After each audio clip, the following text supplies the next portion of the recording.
구약 성경의 인물 가운데 다윗이라는 사람이 독특한 점이 있습니다.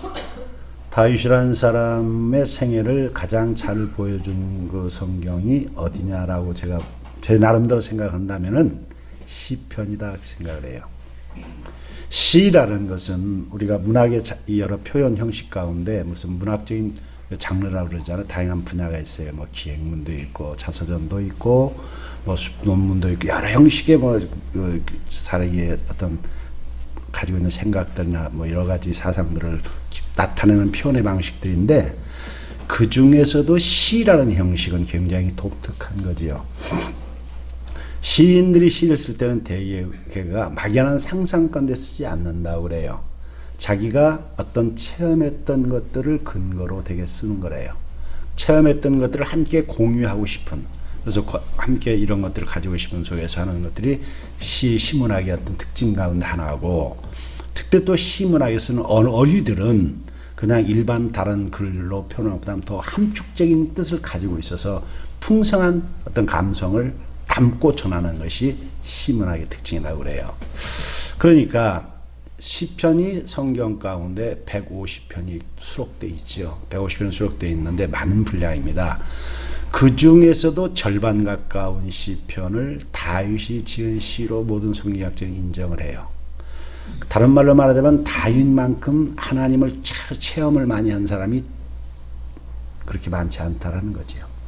더 중요한 것은 하나님을 체험한 것들을 알리려고 자기만 갖고 있지 않고 남과 함께 공유하려고 표현한 게 시잖아요. 내가 겪은 하나님은 이런 분이다.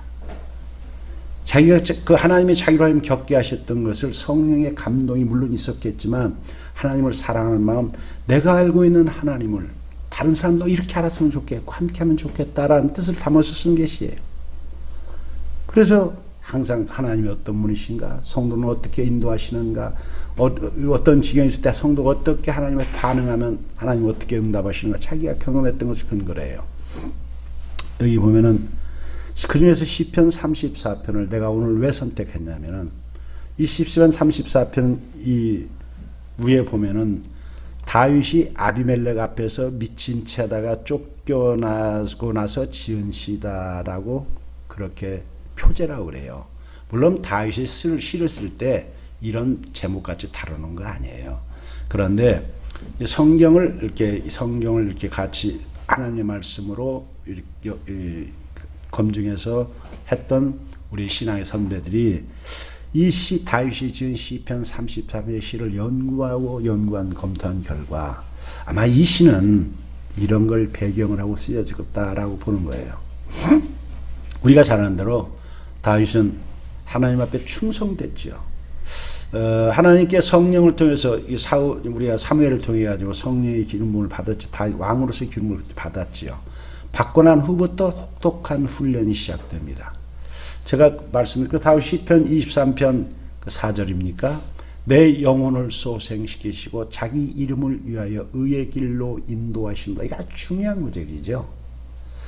내 영혼을 소생시켜서 하나님의 영광 안에 참여하게 된 성도는 그 하나님의 거룩하신 이름에 맞도록 하나님이 우리를 단련하시는 거예요. 새롭게 하시는 거예요.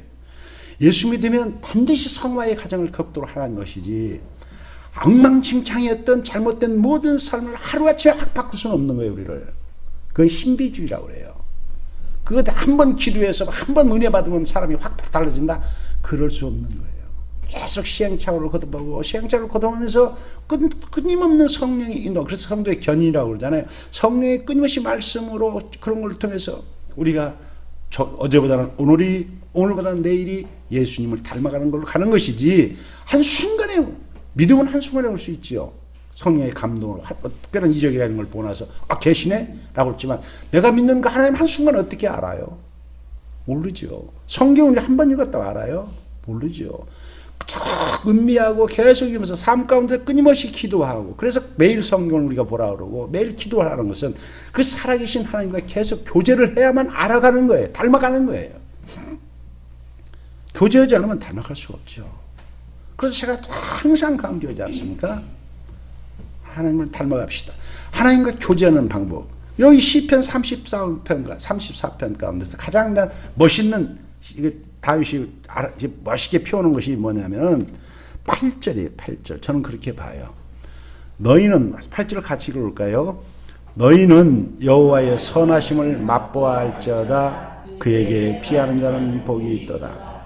하나님이 얼마나 좋으신 분인가는 어떻게 한다? 맛을 보야 안 돼. 근데 여러분 음식 맛 요새 뭐 맛집 기획 나오고 별 뭐 다 나오지요? 속기도 많이 속지요? 우리 집사님 분 한 건 가운데는 그 맛집에 안 나온 집을 찾아가 요새는 진짜입니다 그러더라고. 하도 가짜들이 많아서. 왜냐하면 그 맛집은 내가 맛을 보지 않으면 몰라요. 다른 사람이 아무리 맛있다고 별소리를 다 해도 내가 직접 내가 먹어봐야만 아 맛있네. 누가 말해서 내가 직접 체험해 꼭 체험해보지 않으면 모른다 그 말이에요. 맛집 인터넷 우리가 저도 어디 가게 되면 모르니까 지방 가면 그걸 치지요. 조심합니다. 그래서 뭐 댓글 잘 살펴봐라. 이거 가짜가 아닌 검증된가 잘 봐라. 그러잖아요. 가서 먹고 나서 거기 가서 후회하지 않도록 체험해보지 않고는 모르는 거예요. 이게 맛있잖아요. 너희는 여호와의 하나님이 얼마나 좋으신 분인가는 성경에 하나님 나를 사랑하시고 예수님 나를 십자가에 주시고 그렇게 들었어. 근데 네가 직접 체험해보지 않으면 모른다 그거예요. 그 머리 관념적으로는 그렇대 누가 때 그렇대 이렇게 하는 거 아니다 이게. 기독교 신앙 그래서 지식의 신앙만이 아니고 무슨 신앙? 체험의 신앙이에요. 하나님이 살아계시기 때문에 그렇습니다. 예수님이 부활하셨기 때문에 그래서 예수님 부활하셨기 때문에 지금 살아계시기 때문에 우리를 만나주시고 지금도 우리 함께 하시기 때문에 그리고 우리가 교제하기를 원하시는 것이죠. 왜요? 우리를 더 좋은 것으로 채워주시고 좋은 삶을 만들어주시고 예수님을 닮는 성품 그리고 올바른 비전과 올바른 선한 능력을 갖추게 하셔가지고 이 땅에서 빛과 소금으로 빛과 어둠 가운데 있는 사람들에게 빛을 보여줘서 고통 가운데 있는 사람들에게 평안을 전함으로 해서 예수 안에서 제가 어떻게 저 사람이 저렇게 변했나? 예수 때문에 저렇게 변했어. 예배당 가더니 저렇게 변했어. 라고 이 얘기를 할 때 그 사람들이 인정할 수 있잖아요. 근데 예수를 안 만난 사람 변화가 안 돼요. 예수를 만나야 예수 만나면 그 여러 가지 체험을 견딜 수 없는 거죠. 제가 오늘 시편 34편을 여러분한테 함께 나눌 수밖에 없는 것도 그런 거예요. 다윗이 이 얘기를 합니다. 다윗이 뭐라고 했냐? 자기가 1절과 뭐라고 해요?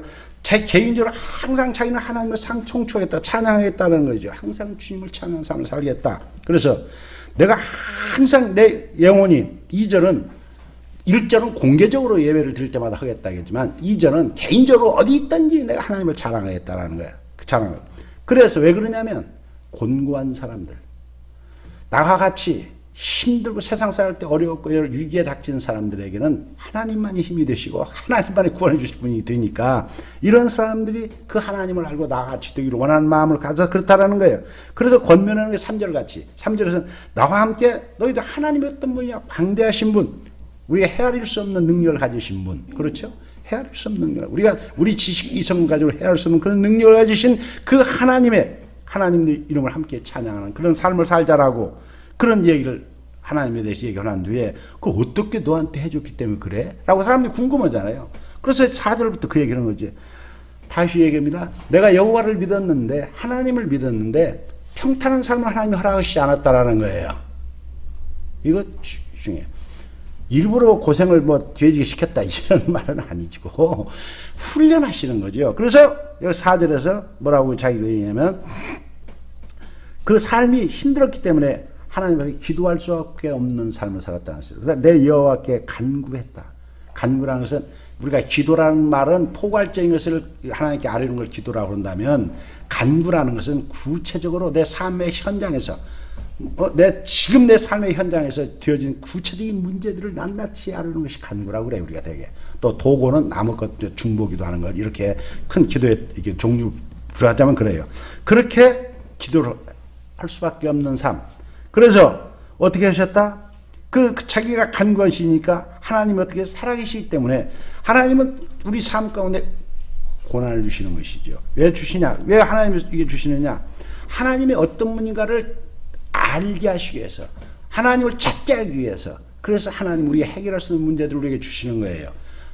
왜 예수 믿는데 이런 억울한 일이 오지? 라고 처음에는 당황할 수 있고 또 화도 날 수 있고 여러 가지로 실망할 수 있고 낙심할 수도 있지만 먼저 성경을 보면 항상 성경은 그런 문제를 왜 주시냐? 하나님을 찾도록 만드시기 위해서, 이렇게 기도하는 사람들 위해서 주시는 거예요. 기도도 조금 하느냐? 쫓겨오는 게 아니에요. 4절에서는 뭐 이거 내가 하나님께 간구라고 썼는데 뭐 이게 써 있죠.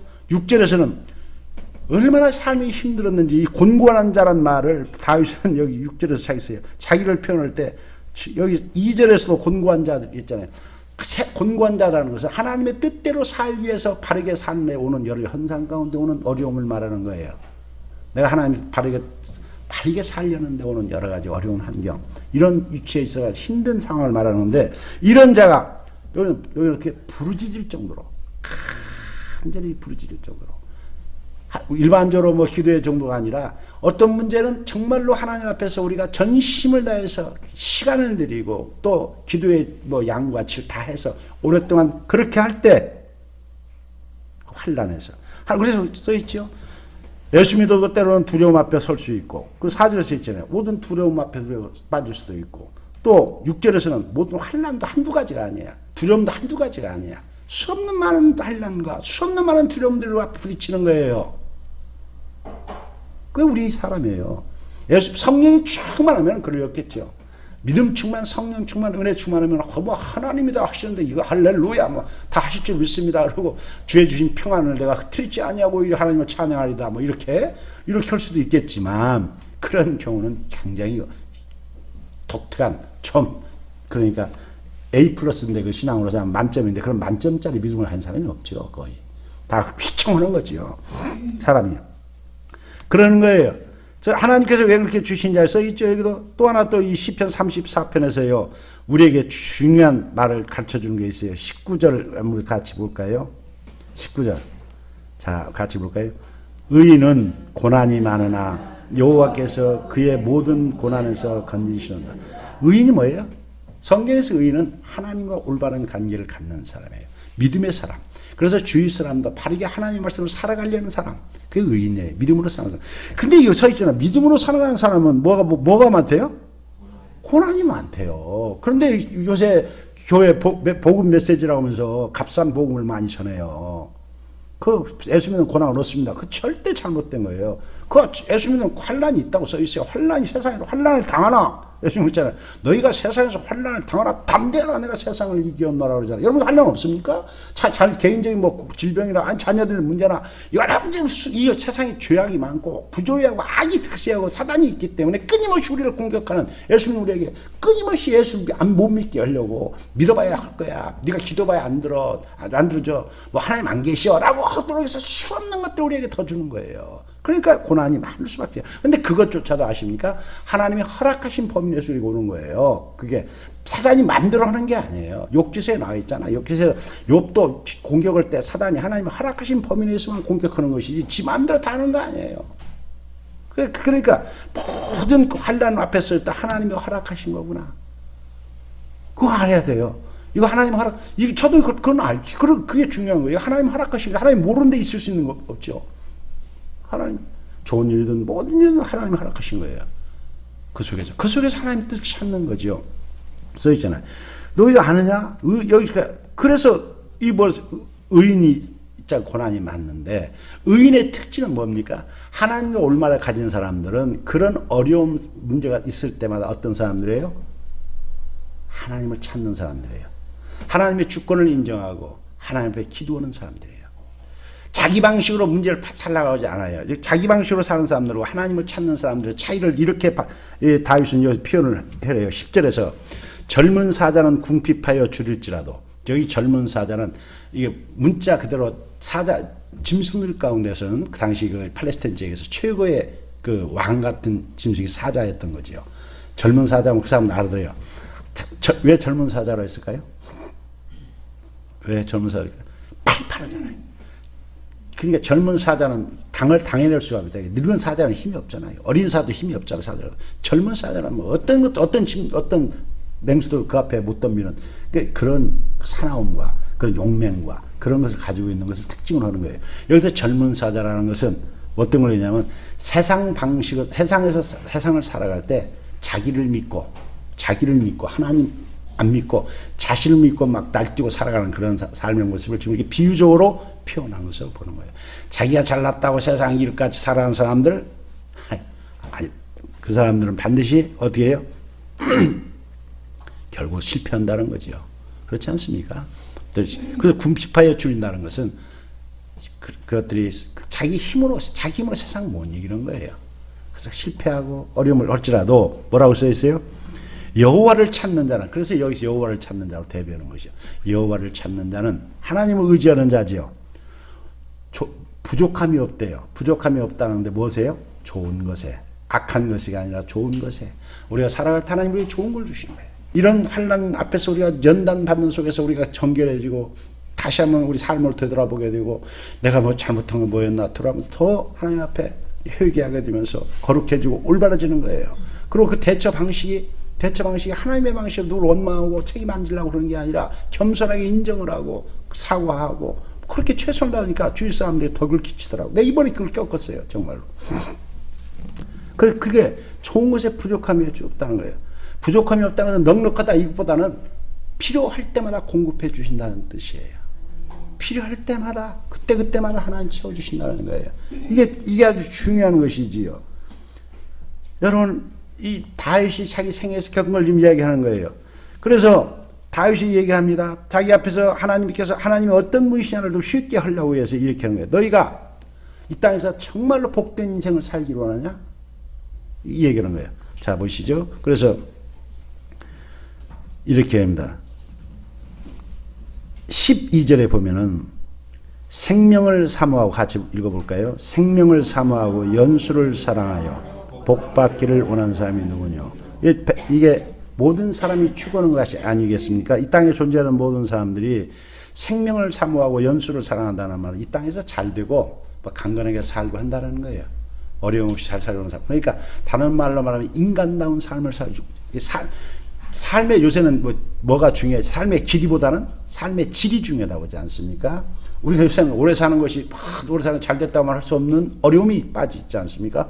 우리가 작게 살아도 멋있게 살아야 되고 오래 살아도 멋있게 산다는 것은 사람답게 생명의 삶, 누구든지 그 생명력이 넘치는 기쁨의 삶, 뭐 소망의 삶, 뭐 감사의 삶, 위로의 삶, 이런 생명력 있는 그런 아름다운 삶을 사는 법을 내가 알려주겠다라는 거예요.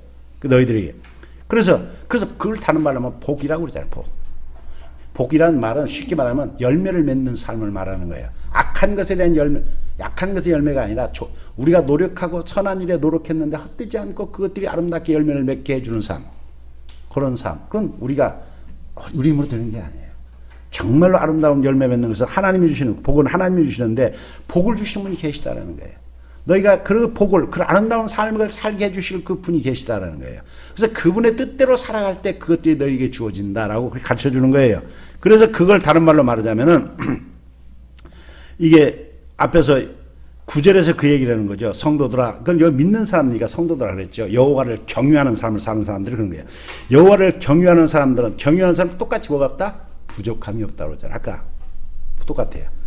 하나님 예수를 믿어도 정말 진실하게 믿는, 그러니까 우리가 다윗의 지금 기도를 우리가 배우기 위해서 이렇게 하는데 다윗은 기도만을 말하지 않고 반드시 삶과 연결시켜요. 기도와 삶이 분리되지 않아요. 예수 믿는 사람들이 흔히 착각 잘못하는 게 기도와 삶이 분리되고 열심히 기도한다 하는데 보면 삶이 전혀 변화되지 않는 분들이 있어요. 오히려 완악하게 기도를 많이 한다는 분들이 완악할 수가 많아요. 잠언서에 나오죠. 29장에. 율법의 귀를 돌이키지 아니하는 자의 기도가 가증해요. 하나님의 말씀 앞에서 늘 그 하나님의 뜻을 알고 무엇을 내가 구해야 할지를 배우고 하는 사람의 기도는 늘 좋아지죠. 하나님의 뜻을 찾아서 성령의 열매를 위해서 예수의 성품을 닮아가려고 그거 가르쳐준 대로 사랑의 가지들을 배우면서 그렇게 해달라고 그걸 우리가 구해야 되는 거 아니겠습니까? 잘못 보지 않고. 그런데 이 땅에 그 잘못된 걸 그런 기도하는 사람들, 배우지 않은 사람들 계속 안 믿는 사람과 다를 게 하나도 없어요. 세상의 끝과 자기위주 잘못되는 거 많아요. 그래서 정말로 하나님을 경외하는 사람들은요, 하나님의 말씀 앞에서 철저히 매일 그 말씀으로 훈련되는 사람들이에요. 그 말씀대로 살아가는 사람들이에요. 그래서 그러다 보니까 고난도 많고 오해도 많이 사고 어려움도 많이, 그러니까 해결을 자기 힘으로 안 되는 어려운 문제가 더 많아서 기도할 수밖에 없는 사람들이에요. 그래서 곤고한 사람이라는 거예요. 자, 그런 사람들 삶을 구체적으로 얘기하는 거죠. 복받기를 원하는 사람, 정말 여호와를 경외하는 사람은 어떤 것이냐? 여기 13절에서 얘기하잖아요. 너희 언어를, 입술을, 언어 생활은 우리가 다른 사람과의 제1순위로 부딪히는 가장 소중한 것이잖아요. 대인 관계에서 정말로 절제된 언어 생활을 상처 주거나 험담하거나 여기서는 악을 행하지 않아야죠. 악을 거짓말하거나 진실하고 선한 말을 할 수 있는 그런 사람이 몇 명이나 될 수 있겠습니까? 이 약한 세상에서 우리 힘으로 가능할까요? 성령이 도와주시면 믿음 못해요. 저도 늘 기도해요. 정말 선한 삶을 악을 악으로 갚지 않고 선으로 갚을 수 있는 마음, 이거 우리 힘이면 안 돼요. 하나님이 주셔야 돼요. 그래서 기도해야 되는 거예요. 우리가 그렇게 환난을 당할 때 선을 행하고 그렇게 정말 낮은 자리에서 섬기기가 쉬운 게 아니잖아요. 근데 예수 믿으면 할 수 있다고요. 왜요? 하나님이 책임지시다는 게 있거든요. 하나님 말씀으로 내가 낮은 데 서라면 낮은 데 서서 섬기라면 섬기고 그렇게 하면 반드시 하나님이 낮출 때가 있으면 높일 때가 있거든요. 부하게도 하시고 가난하게도 하시고 병들게도 하시고 낫기도 하시고 그런 분이시잖아요. 하나님의 뜻이 있으면 그 자리에 서야 되는 거예요. 겸손하게 일을 차리면서. 그렇게 악을 버리고 선을 찾고 말이죠. 화평을 찾아 구하는 삶. 그래서 화평을 구하는 사람. 우리는 화평을 구하지 않습니까? 평안을 만들어가고. 그게 우리 힘으로 됩니까? 근데 하나님 말씀대로 사는 게 되면 삶이 되어요. 그게 우리 이웃과의 관계, 이웃사랑이라는 거예요. 다른 말로 말하자면. 또 하나 써있죠. 이게 악을 부리고 선을 화평을 찾아 따라가는 것이 곧 하나님을 경유하면 이게 되는 거예요. 하나님을 경유하는 사람에게 하나님을 두려워하는 사람. 왜 하나님을 두려워해요? 하나님은 우리가 믿는 하나님은 살아계시고 내가 믿는 예수는 부활하셔서 지금 주무시지 않고 졸지도 않고 역사를 주관하시고 우리의 모든 것을 보신다고 믿는 거예요. 이걸 다윗이 밑에서 얘기하는 거예요. 그래서 이게 신인 동형 동성론적 표현이다 그래요. 하나님의 영이신데 무슨 눈이 있고 머리가 얼굴이 있고 귀가 있습니까? 있는 것 같이 문학적 표현을 위해서. 그래서 우리로 하여금 하나님이 정말로 우리를 불꽃 같은 걸 보고 있다는 걸 너희가 알으라는 거예요. 너희 삶의 모습들을 다 보고 있다고 알으라 이게요. 그래서 이렇게 하는 것이죠. 그래서 그 15절부터 써 있는 거예요. 너희가 왜 그렇게 살아야 되느냐? 하나님이 보고 계시다는 거예요. 보라요. 여호와의 눈, 하나님의 눈이 어디 있어요? 근데 아까 내가 얘기했잖아요. 신인 동형 동성론적 표현이라고. 그래야 우리가 하나님을 얼른 이해를 잘하니까. 하나님이 눈을 가지고 의인을 옳게 올바르게 관계하는 사람들 살펴보시고 또 귀가 하나님의 귀가 어디 있어요? 우리가 지금 있다라고 생각을 해야죠. 그래서 그 의인들이 살 때 어려운 문제마다 부르짖는 거 놓치지 않고 들으시는 거예요. 그럼 그것만 보시냐? 아니다 이거예요. 그 밑에 16절에 보면 악을 행하는 사람도 다 보시는 거예요. 악을 행하는 자를 다 보시고 들으시고 그들을 심판하시려고 자취를 땅에 끊으시려고 늘 스탠바이하고 계시다는 거예요. 그래서 이야기하는 거예요. 의인들의 삶의 중심이 뭔지 아십니까? 여기 18절에요. 마음이 상한 자지요. 그리고 충심으로 통한 자. 우리가 마음이 상한 자. 이 험한 세상을 선으로 살아가는데 선을 베풀어 줬는데도 어떤 때는 악으로 대해요 사람들이. 물론 선으로 하는 분도 있지만 우리가 그렇게 섬겼는데도 한순간 변화되면 사람이 변하더라고요. 그렇게 어렵게 대하면 마음이 아프죠. 고통스럽죠. 바르게 살려고 하려면 선하게 살려고 하려면 섬기려면 끝없이 고난이 많아요. 그래서 마음이 많이 상하죠. 같이 맞대응할 수도 없고 찢어지는 마음을 안고 무시당하고 잠언서 3장 5절 키워들었죠. 난 마음을 다 범세 하나님을 인정하는 사람이라고. 너는 마음을 다하여 여호와를 의뢰하고 네 명철을 의지하지 말라. 나는 모든 일 때마다 내 판단을 하지 않아요. 항상 하나님이 이걸 어떻게 왜 주셨지? 잠언서 3장 5절 키워들을 보는 거예요. 하나님의 눈으로 보려고 내 판단을 하지 않으려고 안 해요. 그래서 범사에 6절에서 범사에 하나님을 인정해요. 그건 모든 일이라. 그럴 때 하나님이 나를 지도해 주시니까. 그래서 묻는다고요. 하나님 왜 이렇죠? 어떻게 해야 되죠? 이게 뭐죠? 그러니까 정말 그래서 마음이 상고 그래서 충심으로 정말 죄를 멀리 하려고 내가 하나님 마음속으로 지은 죄가 있습니까? 그것 때문입니까? 용서해 주시옵소서. 그러고 자비를 베풀어 주시고 부끄러움을 당하지 않게 해주시옵소서. 여호와를 의지하는 자, 구약 성경에 신학에 말하는 여호와를 바라는 자는 수치를 당하지 아니하라 하셨나이다. 잘못된 행실로 해서 남에게 피해 주는 사람, 하나님이 우리를 섬기는 사람들이 그렇게 통일하는 사람, 이런 사람을 의인하는 거예요. 악인들은 젊은 사자같이 지 맘대로 막 법이 없이 룰이 없이 하는 거예요. 다 아십니까? 그래서 하나님은 21절 써 있죠. 20절과 22절에서 그 19절부터 21절까지 멋있죠. 의인은 고난이 많지만, 의인이 그래서 고난이 많지만 하나님께서 모든 고난에서 건져주시는 거예요. 훈련을 통할 때마다 전단에 서서 건져주시고, 반대로 어떻게 건져주시냐? 그의 모든 뼈를 보호하시며 그 중에서 하나도 꺾이지 아니하다. 문자가 뼈를 안 부러뜨린다 이건 아니고, 뼈 부러지기 많이 있잖아. 나 다리 뼈 부러졌는데. 그런데 그게 아니라 뼈는 몸에 골격을 만들어주는 거죠. 뼈가 없어지면 사람이 못 쓰는 거예요. 뼈는 우리를 지탱해주는, 이 땅 상수 살아갈 때 지탱해주는 모든 것들을 말하는 거예요. 모든 걸 지탱해 줄 수 있도록 하나님이 다 지켜주신다.